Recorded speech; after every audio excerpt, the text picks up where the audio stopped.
Welcome back to my YouTube channel. ಎಲ್ಲರೂ super ಆಗಿದ್ದೀರಾ ಅಂತ ತಿಳ್ಕೊಂಡು ಒಂದು ಸಣ್ಣ ಮಿನಿ ಬ್ಲಾಗನ್ನ ಮಾಡ್ತಾ ಇದ್ದೀವಿ. ಇವತ್ತು ಮಗಳದ್ದು ಸ್ಕೂಲಲ್ಲಿ PTM ಇತ್ತು, ಪೇರೆಂಟ್ಸ್ ಟೀಚರ್ಸ್ ಮೀಟಿಂಗ್. ಅದಕ್ಕೋಸ್ಕರ ಹೋಗ್ತಾ ಇರೋದು. ಇದು ಅವಳಿಗೆ ಸೆಕೆಂಡ್ PTM. ಅಂದರೆ ಫಸ್ಟ್ ಒಂದು ಸ್ಕೂಲ್ ಸ್ಟಾರ್ಟ್ ಆಗಿ 1 ಮಂತಲ್ಲೇ ಇಟ್ಕೊಂಡಿದ್ರು. ಇವಾಗ ಸೆಕೆಂಡ್ ಒಂದು ಸೆಮ್ ಫುಲ್ ಫಿನಿಶ್ ಆದಮೇಲೆ ಇವಾಗ ಪ್ರೋಗ್ರೆಸ್ ರಿಪೋರ್ಟ್ ಎಲ್ಲ ಕೊಟ್ಟು ಇವಾಗ ಪರ್ಫಾರ್ಮೆನ್ಸ್ ಯಾವ ಥರ ಇದೆ, ಮಕ್ಕಳು ಎಷ್ಟು ಆ್ಯಕ್ಟಿವ್ ಇದ್ದಾರೆ ಅದನ್ನೆಲ್ಲ ತಿಳ್ಕೊಳ್ಳಿ ಅಂತ ಸೆಕೆಂಡ್ ಪೇರೆಂಟ್ಸ್ ಟೀಚರ್ಸ್ ಮೀಟಿಂಗನ್ನ ಇಟ್ಕೊಂಡಿದ್ದಾರೆ. ಇದು ಫ್ರೈಡೇ ಸ್ಯಾಟರ್ಡೆ ಸ್ಕೂಲಿಗೆಲ್ಲ ರಜೆ ಇರೋದ್ರಿಂದ ಫ್ರೈಡೇ ಆಫ್ಟರ್ನೂನ್ ಸೆಷನ್ ಇಟ್ಕೊಂಡು, ಅಂದರೆ ಈ ಮಕ್ಕಳಿಗೆ ಈ ಟೈಮ್ ಅಂತ ಅಲಾಟ್ ಮಾಡಿರ್ತಾರೆ. ಸೊ ನಾವು ಆ ಟೈಮಲ್ಲೇ ಹೋಗಬೇಕು. ಇವಳಿಗೆ 2 ರಿಂದ 2:15 ಅಂತ ಇತ್ತು. ಅದಕ್ಕೋಸ್ಕರ ಊಟ ಎಲ್ಲ ಮುಗಿಸ್ಕೊಂಡು ಇವಾಗ ಹೋಗ್ತಾ ಇದ್ದೀವಿ. ಅಂದರೆ ಮಕ್ಕಳು ಯಾವ ಥರ ಪರ್ಫಾರ್ಮೆನ್ಸ್, ಅಂದರೆ ಸ್ಕೂಲ್ ಡೇನೂ ಬಂತು. ಸ್ಕೂಲ್ ಡೇ ಅಂದರೆ ಪರ್ಫಾರ್ಮೆನ್ಸ್ ಡೇ ಬಂತು ನೆಕ್ಸ್ಟ್ ಮಂತ್. ಅದಕ್ಕೋಸ್ಕರ ನೆಕ್ಸ್ಟ್ ಮಂತ್ ಅಲ್ಲ, ಇದೇ ಮಂತ್, ಐ ಥಿಂಕ್ November 15. ಅದಕ್ಕೋಸ್ಕರ ಅವಳು ಓದ್ತಾ ಇರೋದು ದ ಏಷ್ಯನ್ ಸ್ಕೂಲ್ ಅಂತ. ಇದು CBSE ಡೆಲ್ಲಿದು. ಸೊ ಅದಕ್ಕೂ ತುಂಬ ಚೆನ್ನಾಗಿದೆ ಕಂಪೇರ್ ಟು ಅದರ್. ಅಂದರೆ ಇನ್ನೂ ತುಂಬ ಚೆನ್ನಾಗಿರೋ ಸ್ಕೂಲ್ಸ್ ಕೂಡ ಇದೆ. ಬಟ್ ಅಂದರೆ ಫೀಸು ತುಂಬ ಕಾಸ್ಟ್ಲಿ ಇರುತ್ತೆ.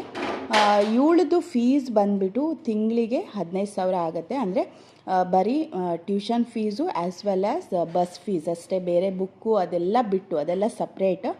ಜಸ್ಟ್ ಫೀಸು ಬಸ್ ಫೀಸು ಸೇರಿಸಿ ಇಷ್ಟಾಗುತ್ತೆ. ಮಂತ್ಲಿ ಪೇ ಮಾಡೋದಿಲ್ಲಿ. ನಾವು ಆಲ್ಮೋಸ್ಟ್ 15,000ದಲ್ಲೇ ಫಸ್ಟ್ ಇಯರ್ ಡಿಗ್ರಿನೇ ಫಿನಿಷ್ ಮಾಡಿದ್ವಿ ಅನಿಸುತ್ತೆ. ಈ ಮಕ್ಕಳದ್ದು 1 ವರ್ಷದ ಫೀಸಲ್ಲೇ ನಂದು ಆಲ್ಮೋಸ್ಟ್ ಡಿಗ್ರಿನೇ ಫಿನಿಶ್ ಆಗಿತ್ತು. ಸೊ ಇಲ್ಲೇ ಒಳಗಡೆ ಎಲ್ಲ ವೀಡಿಯೋ ಮಾಡಲಿಕ್ಕೆ ಬಿಡಲ್ಲ, ಅದಕ್ಕೋಸ್ಕರ ಹೊರಗಡೆ ಪ್ಲೇ ಏರಿಯಾದಲ್ಲಿ ಜಸ್ಟ್ 4 ಕ್ಲಿಪ್ಪಿಂಗ್ಸ್ ತೊಗೊಂಡಿದ್ದೆ.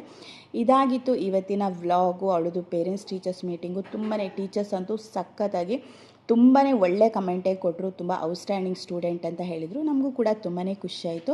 ಯಾಕಂದರೆ ಪೇರೆಂಟ್ಸಿಗೆ ಅದೇ ಬೇಕಾಗಿರೋದಲ್ಲ, ಮಕ್ಕಳು ತುಂಬ ಚೆನ್ನಾಗಿ ಓದಲಿ, ಎಲ್ಲದರಲ್ಲೂ ಎಲ್ಲ ಆ್ಯಕ್ಟಿವಿಟೀಸಲ್ಲೂ ಅವ್ರು ಪಾರ್ಟಿಸಿಪೇಟ್ ಮಾಡಬೇಕು ಅನ್ನೋದೇ ಆಲ್ಮೋಸ್ಟ್ ಎಲ್ಲ ಪೇರೆಂಟ್ಸಿದು ಒಂದು ಆಸೆ ಆಗಿರುತ್ತೆ. ಅದೇ ಥರ ಇವಳು ತುಂಬಾ ಚೂಟಿಯಾಗಿದ್ಲಂತೆ. ಫಸ್ಟ್ ಸ್ಟಾರ್ಟಿಂಗ್ ಸ್ವಲ್ಪ ಕ್ವೈಟ್ ಆಗಿದ್ಲು. ಇವಾಗ ಎಲ್ಲರ ಜೊತೆ ಮಿಂಗಲ್ ಆಗಿ ಎಲ್ಲದರಲ್ಲೂ ಪಾರ್ಟಿಸಿಪೇಟ್ ಮಾಡ್ತಾಳೆ. ಅಂದರೆ ಪಾರ್ಟಿಸಿಪೇಟ್ ಮೊದಲು ಮಾಡ್ತಾಯಿದ್ಲು, ಬಟ್ ಸ್ವಲ್ಪ ಕ್ವೈಟ್ ಆಗಿದ್ಲು. ಬಟ್ ಇವಾಗ ತುಂಬಾ ಆ್ಯಕ್ಟಿವ್ ಆಗಿದ್ದಾಳೆ ಅಂತ ಟೀಚರ್ಸ್ ಕೂಡ ಹೇಳಿದರು. ತುಂಬಾ ಓದಲಿಕ್ಕೂ ಅಷ್ಟೇ ತುಂಬಾ ಚೆನ್ನಾಗಿದ್ದಾಳಂತೆ. ಸೊ ಇದನ್ನೆಲ್ಲ ಕೇಳಿ ನಮಗೂ ಖುಷಿಯಾಯಿತು. ಸೊ ಅಲ್ಲಿಂದ ಹೊರಟ್ವಿ. ಆಲ್ಮೋಸ್ಟ್ 3 o'clock ಆಗಿತ್ತು. ಇದಾಗಿತ್ತು ಇವತ್ತಿನ ವ್ಲಾಗು, ಸಣ್ಣ ಮಿನಿ ವ್ಲಾಗು. ಸೊ ಈ ವ್ಲಾಗ್ ಇಷ್ಟ ಆದರೆ ಚಾನಲ್ನ ಸಬ್ಸ್ಕ್ರೈಬ್ ಮಾಡ್ಕೊಳ್ಳಿ. Thanks for watching. See you on next video.